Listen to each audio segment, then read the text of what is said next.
Ever wonder what stands between you and total annihilation? For medieval people, it was often just a wall. Not just any wall, though. We're talking massive stone fortifications that would make your neighbor's privacy fence look like a joke. These walls weren't just big, they were engineering marvels that shaped the entire medieval world. Number 10. Can stone really stop an army? Medieval city walls stretched dozens of feet into the sky, sometimes reaching heights of 40 feet or more. These weren't thin barriers either. Many were thick enough for guards to walk along the top, with some walls measuring 10 feet thick at their base. That's wider than many modern apartments. The walls of Carcassonne in France, which still stand today, feature walls so substantial that visitors are often left speechless at their first sight of these imposing structures.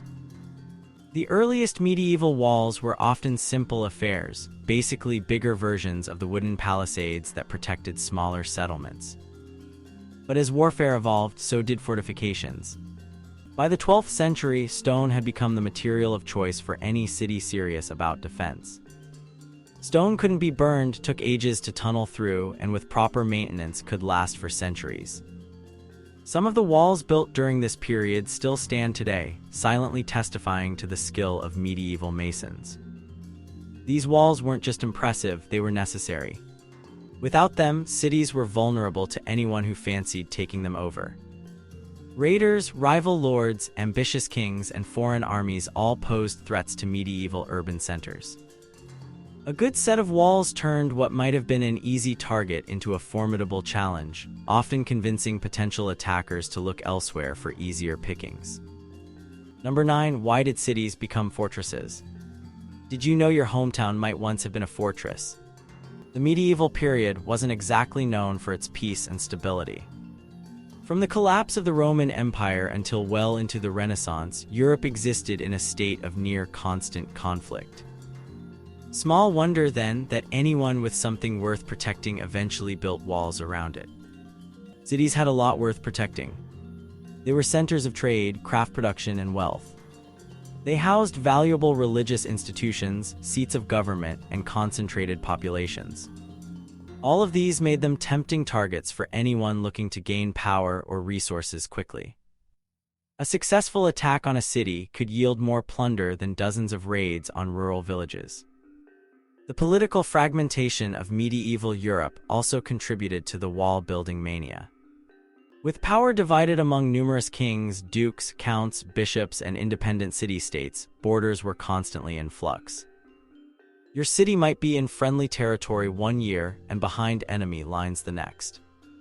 Self-reliance in defense wasn't just smart, it was essential. Constantinople, modern Istanbul, exemplified this necessity. The city's massive walls, built under Emperor Theodosius II in the 5th century, protected Byzantine civilization for over 1,000 years.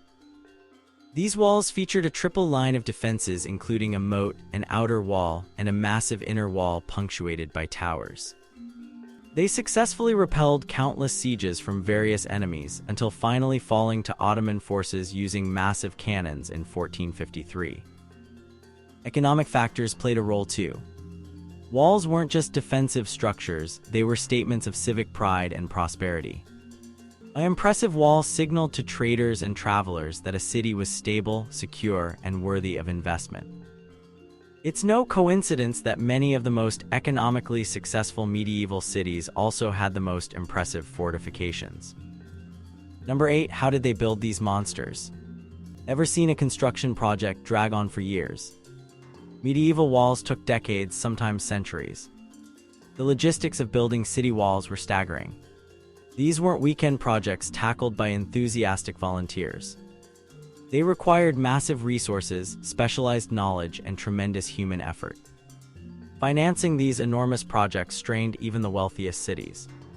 Many municipalities imposed special taxes specifically for wall construction and maintenance. Some cities required citizens to contribute labor instead of or in addition to money. In many places, tolls collected at city gates helped fund the walls that made those gates necessary in the first place. Finding skilled labor posed another challenge. Master masons who understood the engineering principles needed for stable walls were relatively rare, and could command high wages. They directed teams of less skilled workers who performed the backbreaking labor of quarrying, transporting, and placing stone. A major wall-building project might employ hundreds of workers for years. The materials themselves presented logistical challenges. Stone often had to be quarried from distant locations and transported to the construction site on wagons or boats. The volume of material required was enormous. A city with a circumference of just 1 mile would need thousands of tons of stone to build a substantial wall. The walls of Dubrovnik in Croatia, for instance, run for approximately 1.2 miles and contain untold tons of locally quarried limestone. Construction techniques varied by region and evolved over time. Early medieval builders largely relied on techniques inherited from Roman engineers. As the medieval period progressed, innovations in design and construction methods allowed for taller, stronger walls.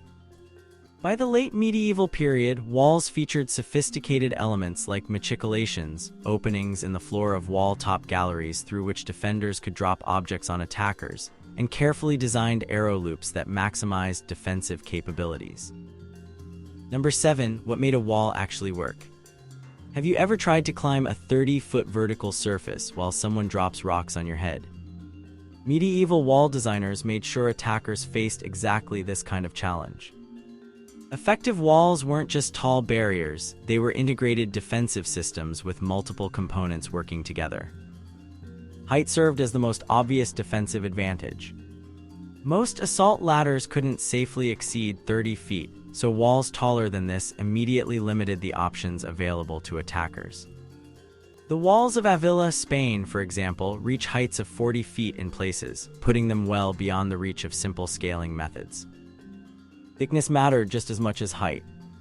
Walls had to withstand not just climbing attempts, but also battering rams, mining operations, and eventually early gunpowder weapons. The thicker the wall, the more difficult it was to breach.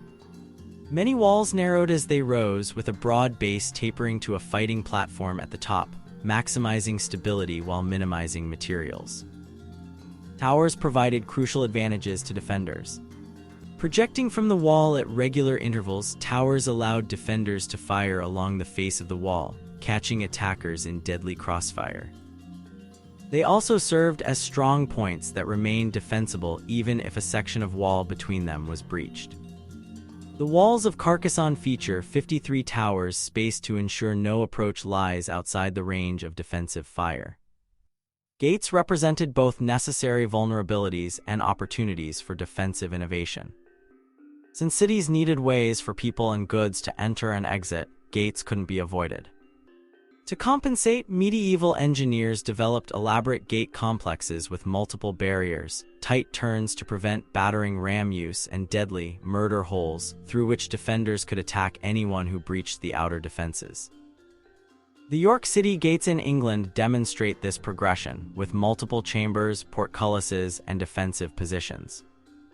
Moats and ditches added yet another layer of protection, making it difficult for attackers to even reach the wall. A water-filled moat prevented tunneling beneath walls and complicated the use of siege towers. Even dry ditches forced attackers to descend and then climb again under fire, exhausting them before they even reached the main defenses. Number 6. Who guarded these massive fortifications? Ever imagined yourself as a medieval guard, patrolling stone ramparts by torchlight? The reality might surprise you. Wall defense relied on a complex mix of professional soldiers, citizen militias, and sometimes mercenaries. In many medieval cities, all able-bodied male citizens had obligations to help defend the walls in times of crisis. These militia systems varied widely in their organization and effectiveness. Some cities, particularly wealthy ones in Italy and Flanders, developed sophisticated rotation systems ensuring walls were manned at all times by citizens who received regular training. Nuremberg, Germany implemented one of the most organized defensive systems. The city divided its walls into sectors, each assigned to specific guilds. Craftsmen practiced defense alongside their trades, with designated positions to assume during attacks. Special towers were assigned to particular guilds, who took pride in maintaining and defending their sections.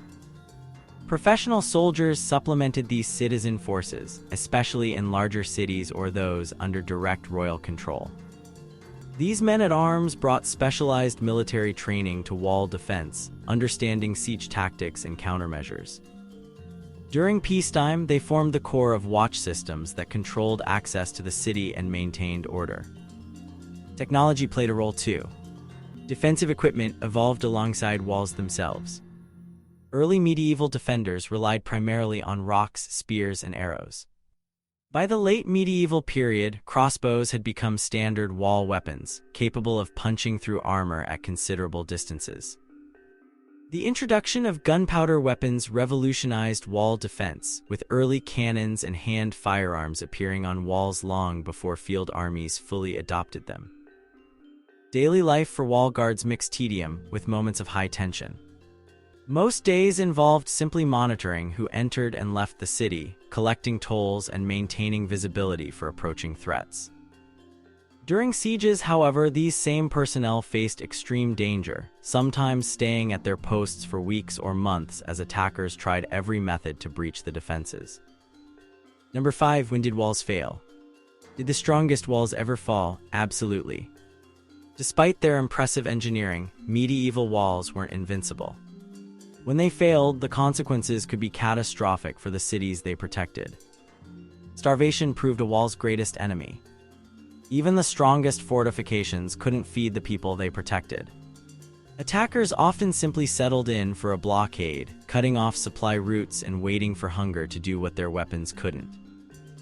During the Siege of Paris in 885 to 886, Viking forces surrounded the city for nearly a year. Despite the city's walls holding firm, the population suffered terribly from food shortages. Treachery circumvented physical defenses with frustrating regularity.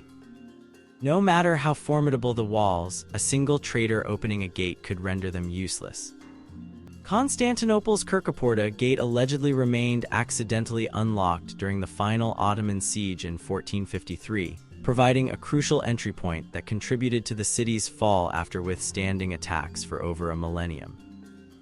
Technological developments eventually rendered many medieval walls obsolete.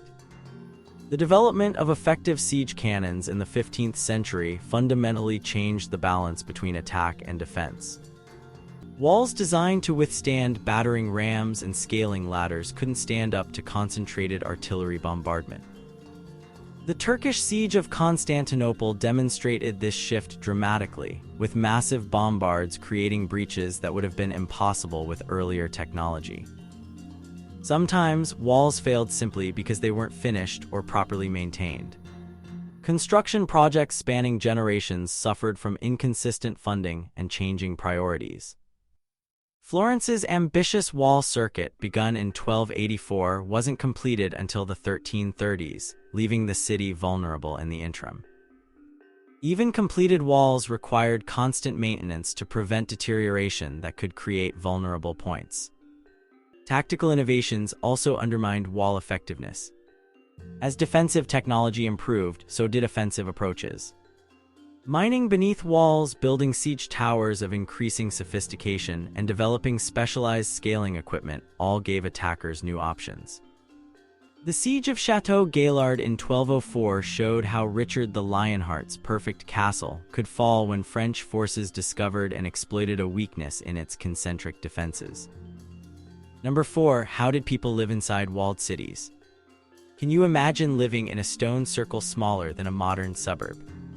Medieval city dwellers experienced urban life very differently than we do today. Walls didn't just protect cities, they defined and constrained them in fundamental ways. Space came at an absolute premium inside walled perimeters. Expanding walls cost enormous sums, so cities tended to grow upward rather than outward. Buildings rose to 3, 4, or more stories, and streets remained narrow, often just a few feet wide. These dense arrangements created neighborhoods where privacy was limited and community connections were unavoidable. In densely packed cities like medieval Venice, buildings often extended over streets, creating tunneled passages and maximizing limited space. Cities developed distinctive wall cultures that influenced everything from governance to daily routines. Gates typically closed at sunset, trapping everyone inside until morning. Lateness could mean spending the night outside the protection of the walls, a potentially dangerous prospect. These rhythms shaped work schedules, social gatherings, and travel plans for all inhabitants. The security provided by walls allowed specialized economic activities to flourish. Craftspeople could invest in expensive equipment and materials without the constant fear of raiders stealing their livelihoods. Markets could operate predictably, attracting merchants from far and wide.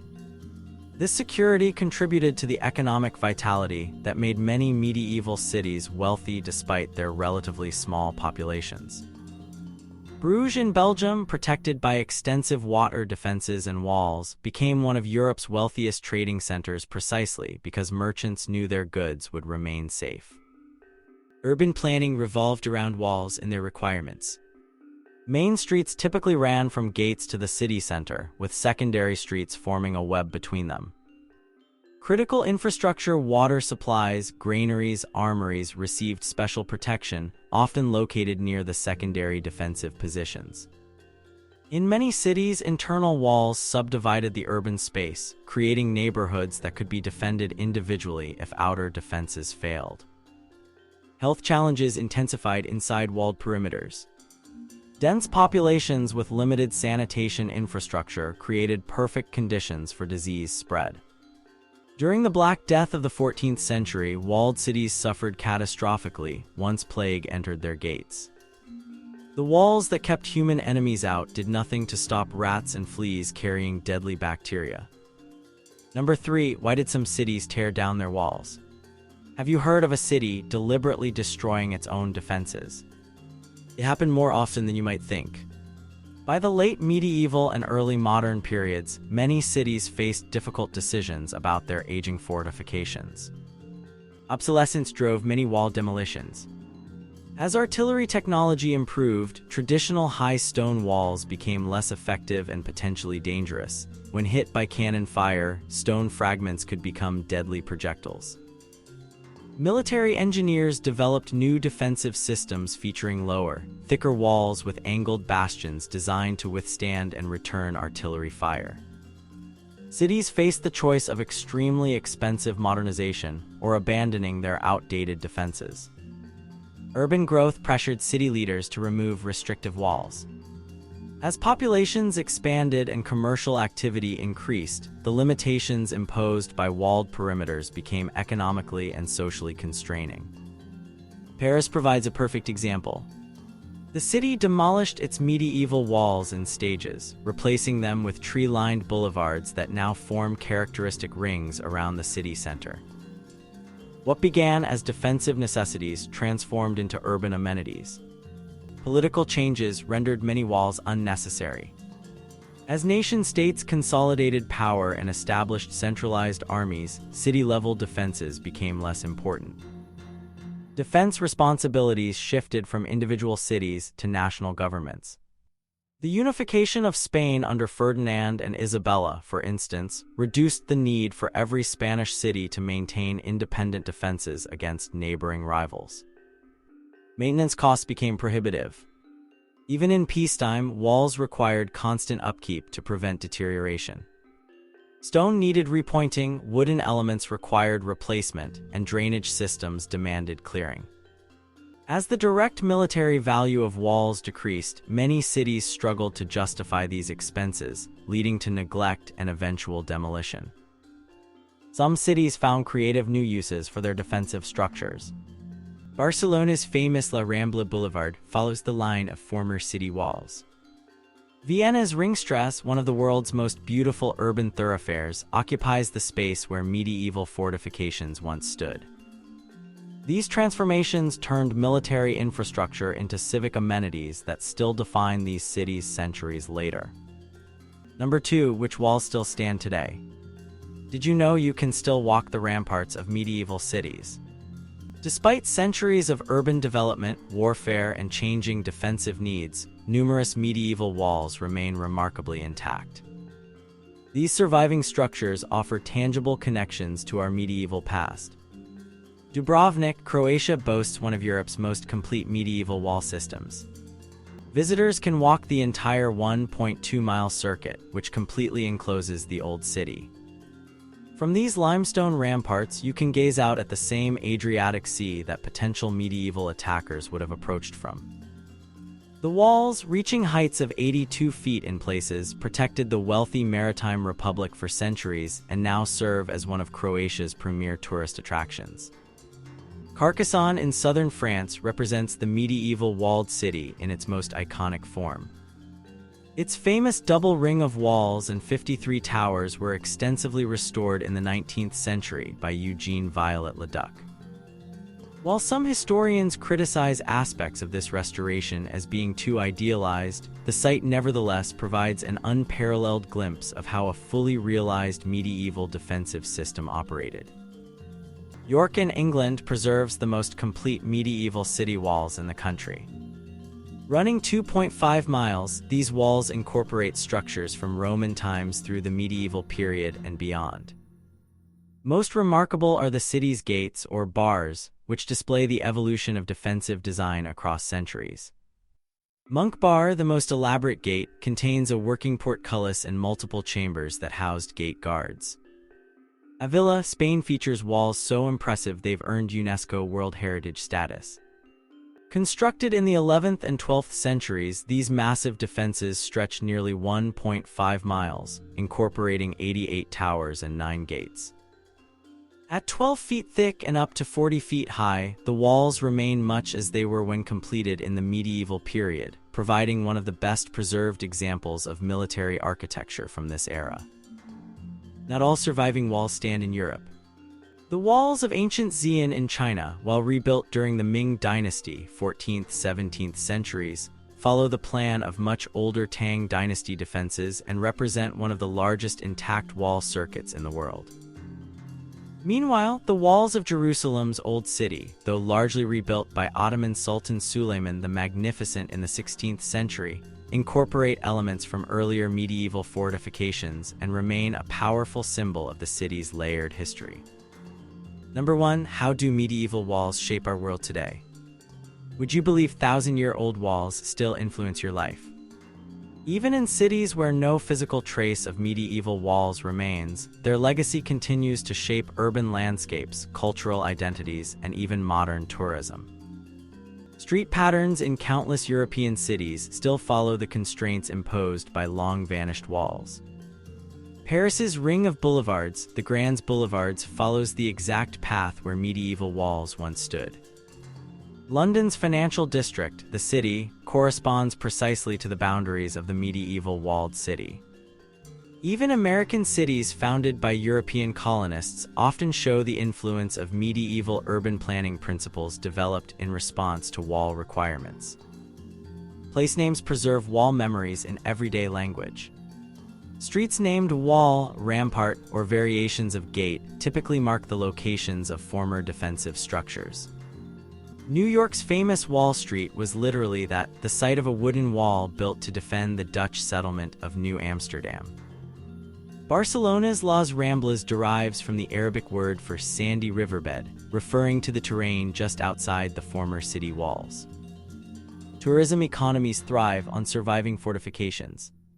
Cities like Dubrovnik, Carcassonne, and York derive significant economic benefits from visitors drawn to their well-preserved walls. These structures, built for deadly serious military purposes, now support businesses ranging from guided tour operations to medieval-themed restaurants. The walled city of Rothenburg ob der Tauber in Germany bases nearly its entire economy on the appeal of its intact medieval appearance. Cultural identity remains strongly connected to these ancient defenses.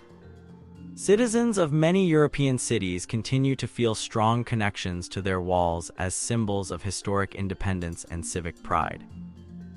Annual festivals often reference wall-related history, such as Siena's famous Palio, where city districts originally defined by wall sections compete against each other in horse races. Modern urban planners increasingly study medieval walled cities for insights into sustainable urban development. The density, walkability, and mixed-use nature of these historic centers align surprisingly well with contemporary urbanist ideals.